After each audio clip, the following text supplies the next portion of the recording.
오늘도 우리 아름다운 꿈의 교회에서 함께 성삼위 하나님께 감사와 영광과 찬양의 예배를 드리는 모든 믿음의 가족 여러분들에게 우리 주님이 주실 말씀의 은혜가 풍성히 임하는 이 시간이 되실 수 있기를 간절히 소원합니다.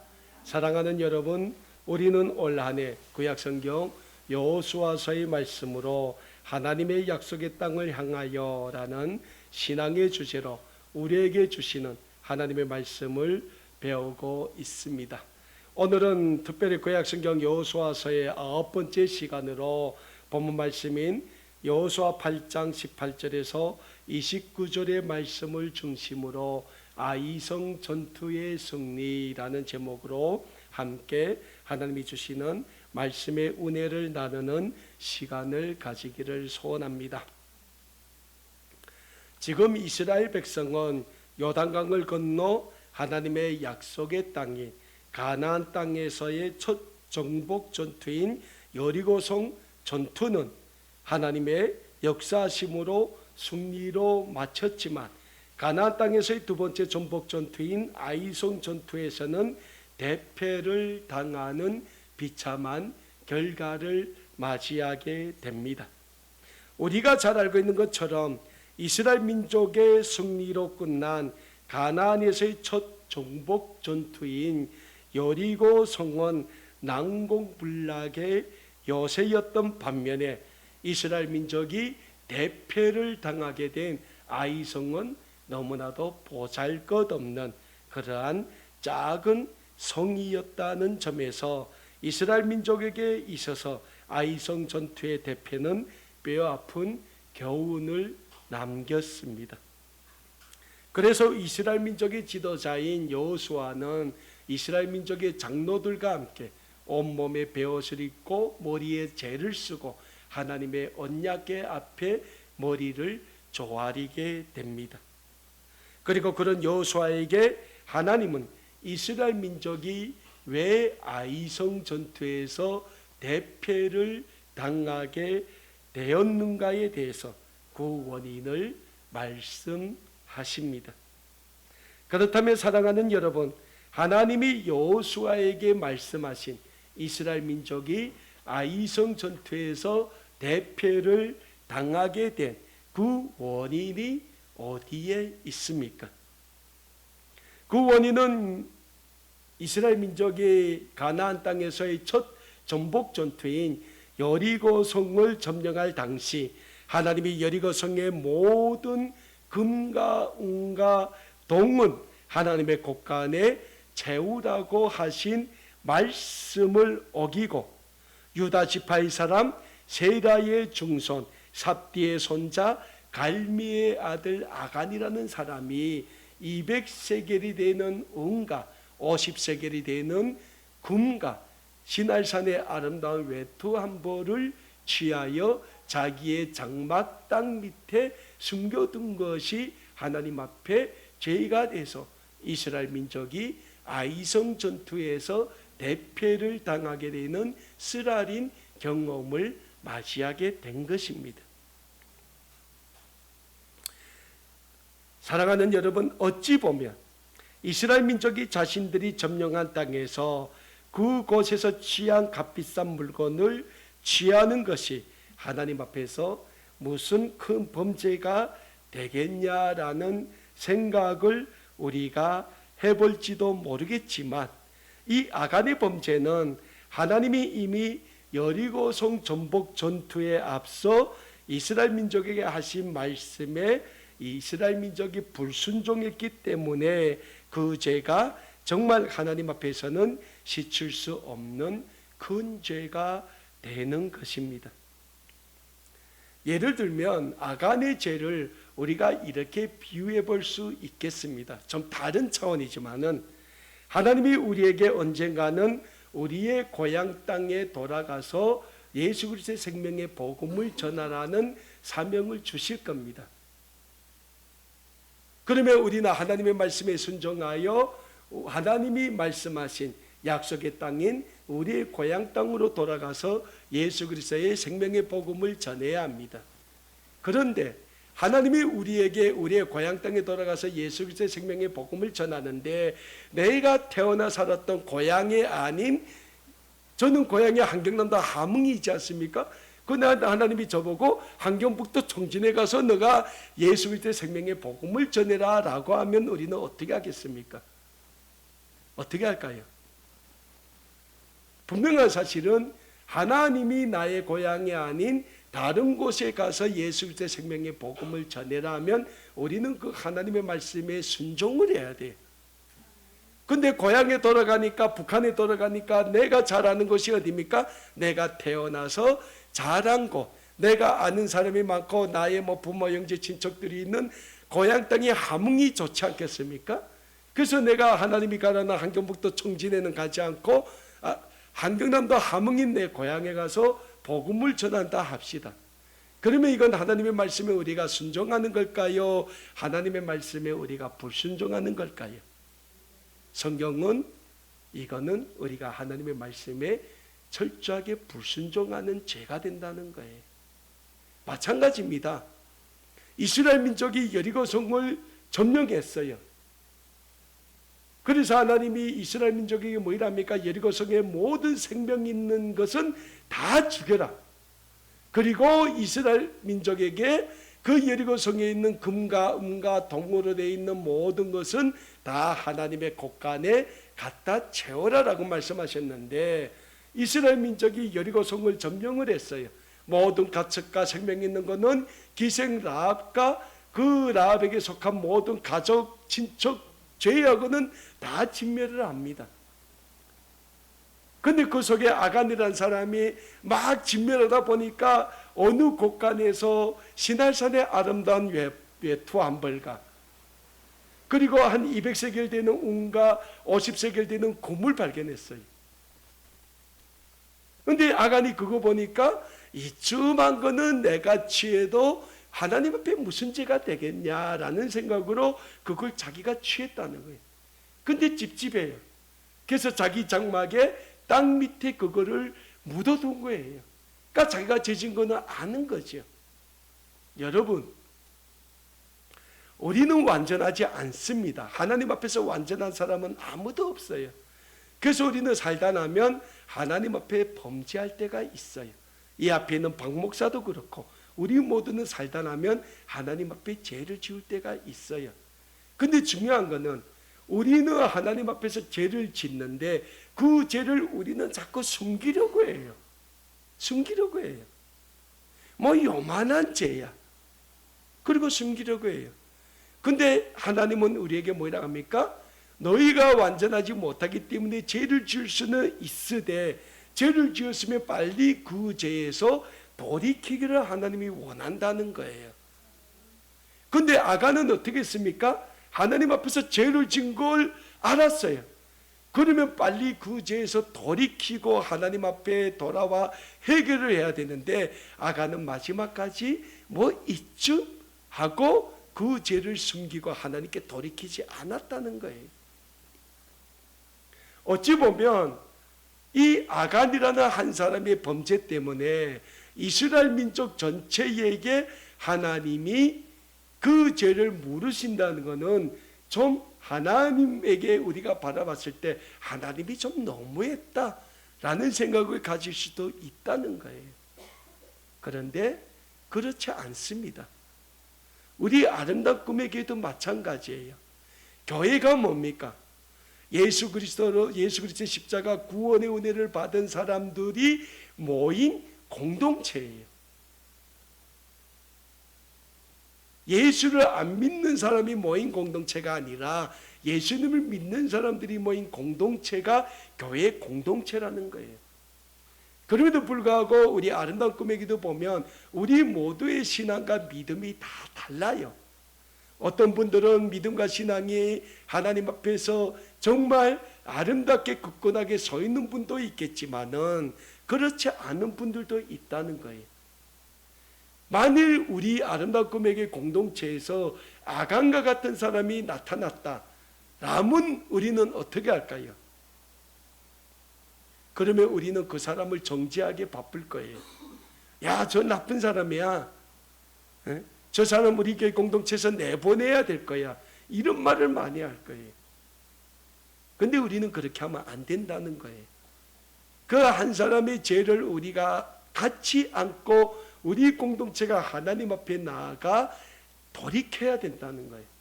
하나님, 우리 공동체에 이런 사람이 있었는데 이 모든 죄 우리가 하나님께 먼저 얘기합니다. 우리가 늘 예배 시간에 기도할 때 우리의 고향 땅에 김일성, 김정일, 김정은 우상화를 세운 게 우리 죄입니까? 아니에요. 그런데 우리가 기도할 때 어떻게 합니까? 그 땅에 김일성, 김정일, 김정은 우상화를 세운 죄를 우리가 먼저 하나님 앞에서 회개하지 않습니까? 왜? 우리가 그 땅에서 태어났기 때문에, 그 땅에서 우리가 살았기 때문에, 그 땅이 하나님의 구원의 땅으로 변화되기 위해서는 그 땅의 죄를 우리가 먼저 하나님 앞에 회개해야 하는 그러한 모습을 하나님은 오늘도 우리에게 바라신다는 거예요. 이 이스라엘 민족이 아간의 범죄를 인하여 지도자 여호수아와 모든 민족의 장로들이 베옷을 입고 머리에 죄를 뒤집어 쓰고 하나님의 언약궤가 뭡니까? 하나님의 임재의 상징이에요. 그 앞에 머리를 조아렸을 때 하나님이 아간의 죄를 여호수아에게 말씀하십니다. 그리고 중요한 것은 여호수아가 그 이스라엘 민족 중에서 그 아간의 죄를 하나님 앞에서 깨끗이 걷어냈을 때 어떻게 됩니까? 하나님은 이스라엘에 회복 은혜를 주신다는 거예요. 우리가 성경을 보면 성경에 많은 믿음의 사람들에 대해서 기록하고 있어요. 근데 그 성경에 보면 하나님의 말씀에 절대적으로 순종했던 믿음의 사람들, 그리고 또 한쪽은 하나님의 말씀에 불순종했던 사람들에 대해서 기록하고 있습니다. 우리가 구약 성경을 보면 요나서라는 책이 있어요. 요나는 하나님의 선지자입니다. 근데 이 요나라는 사람이 하루는 하나님이 요나라는 선지자에게 말씀을 하세요. 너는 니느웨에 가서 나의 심판의 메시지를 그 땅에 전해라 라고 말씀을 하세요. 근데 이 니느웨가 어떤 땅입니까? 이스라엘 민족을 끊임없이 괴롭히고 이스라엘을 침범했던 적국인 아수르의 도성이에요. 근데 거기에 가서 하나님이 그 니느웨 땅을 향한 심판의 메시지를 전하라니까 이 요나가 가기 싫은 거예요. 내가 어떻게 선지자인데 그 적국인 니느웨 땅에 가서 하나님의 메시지를 내가 전할 수 있냐. 그래서 이 요나라는 사람이 하나님이 가라는 니느웨는 안 가고 도망을 갑니다. 반대쪽으로. 그래서 다시스라는 곳에 내려가서 배를 타고 도망을 가요. 근데 요나라는 선지자가 탄 배가 어떻게 됩니까? 강풍을 만나요. 그 배에 탔던 모든 사람들이 다 죽게 됐어요. 근데 요나는 선지자가 돼서 배 밑창에서 굴굴 잠을 자고 있어요. 그래서 그 배의 선장이 요나를 깨워가지고 나와서 너는 하나님의 선지자인데 우리 배가 왜 이렇게 강풍을 만났는지 너는 어떻게 생각하냐? 했더니 요나가 뭐랍니까? 내가 우리 이스라엘의 하나님이 가라는 곳으로 안 가고 다른 데로 도망하다 나니까 이 배가 강풍을 만났다. 그러니 너희들은 나를 물속에 집어 던지면 너희는 안전하게 갈 수 있다. 근데 또 어떻게 그럽니까? 선장이라 이렇게 기도하는데 도저히 강풍이 잔잔해지지 않으니까 요나 선지자를 바다에 재버리죠. 그리고 그 요나는 어떻게 됩니까? 큰 물고기 뱃속에 들어가요. 그 물속에서 그 뱃속에서 요나가 하나님께 기도를 합니다. 회개하죠. 돌이키죠. 요나 선지자가 돌이킬 때 하나님이 그 물고기를 하여금 요나를 다시 무트로 내뱉게 하죠. 그래서 요나가 니느웨를 갑니다. 그런데 니느웨에 들어가니까 또 이 하나님의 말씀을 전하기 싫은 거예요. 그래서 3일을 돌면서 주의 말씀을 전해야 되는데 하루를 전하고는 니느웨 사람들이 어떻게 하는가 지켜봅니다. 아마 요나의 생각에는 아마 내가 하루 선포해가지고 저 사람들이 꿈쩍도 안 할 거야 라는 생각을 했을 겁니다. 그런데 니느웨의 왕으로부터 모든 백성 그 짐승까지도 금식하며 하나님 앞에 회개하는 모습을 보인다는 거예요. 여러분, 하나님은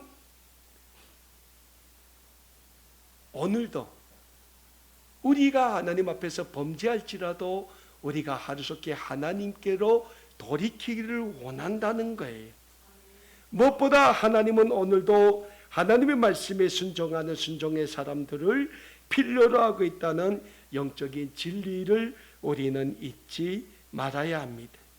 그래서 구약성경 사무엘상 15장 22절에서는 우리에게 유명한 말씀을 주시죠. 무슨 말씀입니까? 순종이 제사보다 낫다라는 말씀을 우리에게 교훈적으로 주고 있는 겁니다.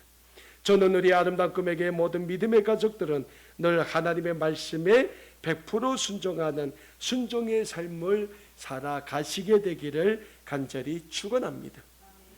오늘 우리가 배우고 있는 구약성경 여호수아 7장을 보면 결국 하나님의 말씀에 불순종한 아간의 범죄로 말미암아 이스라엘 민족은 가나안에서의 두 번째 정복 전투인 아이성 전투에서 대패를 하게 됩니다.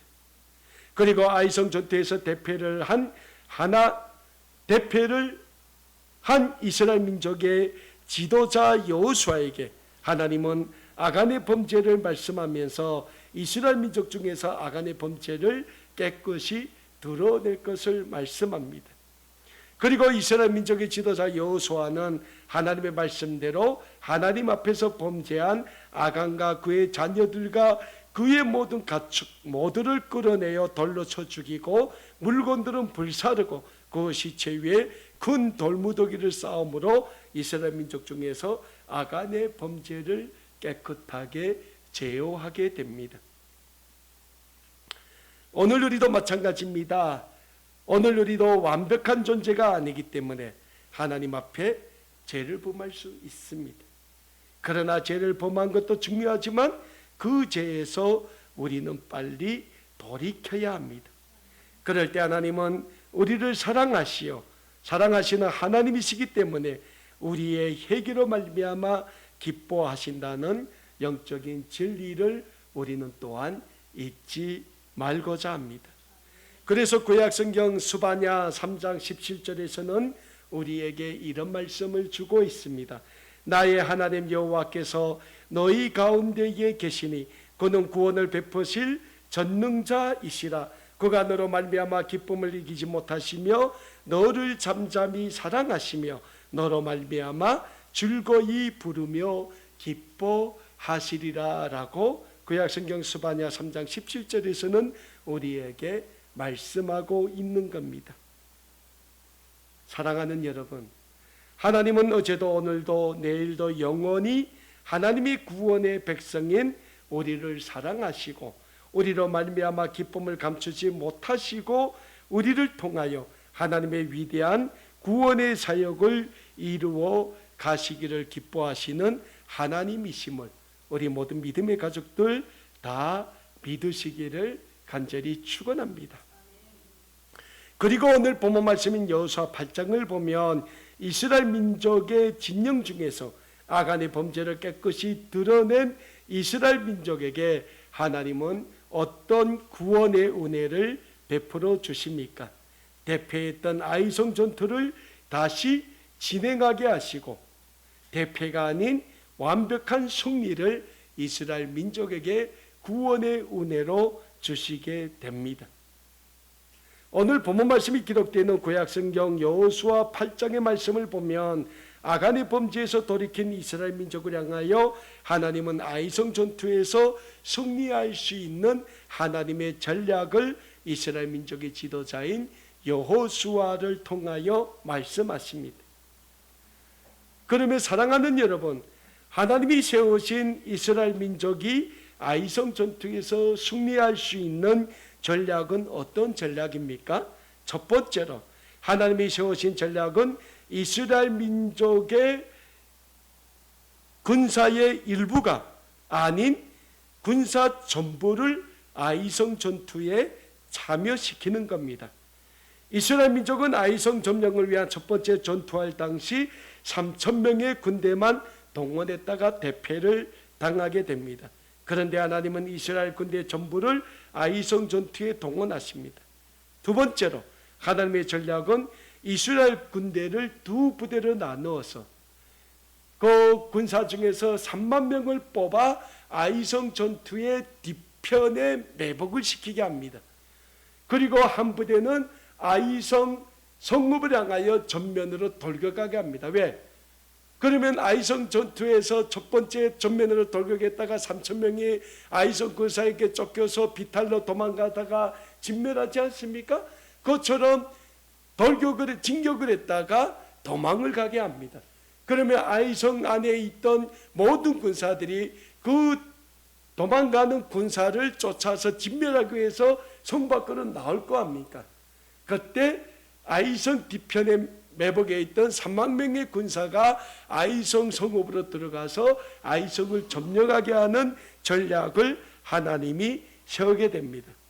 그리고 하나님이 세우신 이 전략에 따라 이스라엘 민족이 아이성에 대한 전복 전투를 다시 진행했을 때 그 결과는 어떤 결과입니까? 아이성 전투는 이스라엘 민족의 완벽한 승리로 끝나게 됩니다. 사랑하는 여러분, 이스라엘 민족의 아이성 전투는 우리에게 중요한 영적인 교훈을 주고 있는 전투라고 할 수 있습니다. 무엇보다 아이성 전투가 우리에게 주는 영적인 교훈은 우리의 믿음의 삶에 있어서 믿음의 주체가 누구인가라는 영적인 교훈을 주고 있다고 할 수 있겠습니다. 그렇다면 사랑하는 여러분, 우리의 믿음의 삶에 있어서 우리가 믿는 믿음의 주체는 누가 되어야 합니까? 그건 아주 간단합니다. 우리의 믿음의 주체는 우리가 믿는 우리의 하나님이 되어야 합니다. 우리의 믿음의 주체는 우리를 이 세상의 모든 죄에서 구원해 주신 예수 그리스도가 우리의 믿음의 주체가 되어야 합니다. 그럴 때 우리는 예수 그리스도를 믿는 믿음으로 하나님의 구원의 백성으로서의 삶을 변함없이 살아갈 수 있게 되는 겁니다. 그래서 신약성경 히브리서 11장 6절에서는 우리에게 이런 말씀을 주고 있는 것을 찾아보게 됩니다. 믿음이 없이는 하나님을 기쁘시게 하지 못하나니 하나님께 나아가는 자는 반드시 그가 계신 것과 또한 그가 자기를 찾는 자들에게 상 주시는 이심을 믿어야 할지니라 라고 히브리서 11장 6절의 말씀은 우리에게 말씀하고 있습니다. 저는 우리 아름다운 꿈에게 모든 믿음의 가족들은 하나님에 대한 절대적인 믿음을 가지고 늘 우리의 삶의 중심에 하나님을 모시고 사는 믿음의 삶을 사심으로 하나님이 우리에게 주시게 될 하늘의 큰 상을 받으시는 은혜가 넘치게 되기를 간절히 축원합니다. 두 번째로 오늘 본문 말씀이 우리에게 주는 영적인 교훈은 우리가 하나님을 믿는 믿음의 삶을 잘 살아내자면 무엇보다도 하나님의 말씀에 순종하는 순종의 삶을 살기에 힘써야 한다는 영적인 교훈을 우리에게 주고 있습니다. 사랑하는 여러분, 앞에서 제가 말씀드렸지만 아이성 전투에서 이스라엘 민족이 왜 대패를 당합니까? 그 원인은 이스라엘 민족이 하나님의 말씀에 불순종하는 죄를 범했기 때문입니다. 물론 하나님의 말씀에 불순종한 죄를 아간이라는 사람이 범했지만 하나님은 아간의 범죄를 이스라엘 민족 공동체의 범죄로 보았다는 사실입니다. 그리고 우리 아름다운 꿈의 교회도 마찬가지입니다. 오늘 우리 아름다운 꿈의 교회 공동체 구성원들 가운데 한 사람이 하나님의 말씀에 불순종하는 범죄를 짓는다면 하나님은 그 한 사람의 범죄를 통하여 우리 아름다운 꿈의 교회 공동체 모든 구성원들인 우리를 심판할 수 있다는 영적인 교훈을 우리에게 주고 있는 말씀이 아이성 전투의 대패의 교훈이라는 사실입니다. 그래서 우리 아름다운 꿈의 교회 공동체는 다 함께 하나님을 믿는 믿음의 삶을 잘 살아내야 합니다. 무엇보다 우리 모두가 하나님의 말씀에 100% 순종하는 순종의 삶 말씀의 삶을 살아내기에 힘쓸 때 하나님은 우리를 통하여 우리 아름다운 꿈의 교회 공동체를 통하여 하나님이 이루실 북한 복음화를 위한 아름다운 사역을 이루어 가시게 된다는 영적인 진리를 우리는 잊지 말아야 합니다. 무엇보다 우리 아름다운 꿈의 교회 공동체 모든 구성원들이 다 하나님 앞에 아름답게 서자면 우리의 절대적인 기도가 필요합니다. 신약성경 데살로니가 전서 3장 1절과 2절에서 사도 바울은 데살로니가 교회 성도들에게 이런 권면의 말씀을 하는 것을 찾아보게 됩니다. 끝으로 형제들아, 너희는 우리를 위하여 기도하기를, 주의 말씀이 너희 가운데서와 같이 퍼져나가 영광스럽게 되고 또한 우리를 부당하고 악한 사람들에게서 건지옵소서 하라라고 사도 바울이 데살로니가 교회 성도들에게 권면하는 말씀을 우리는 찾아보게 됩니다. 그렇습니다.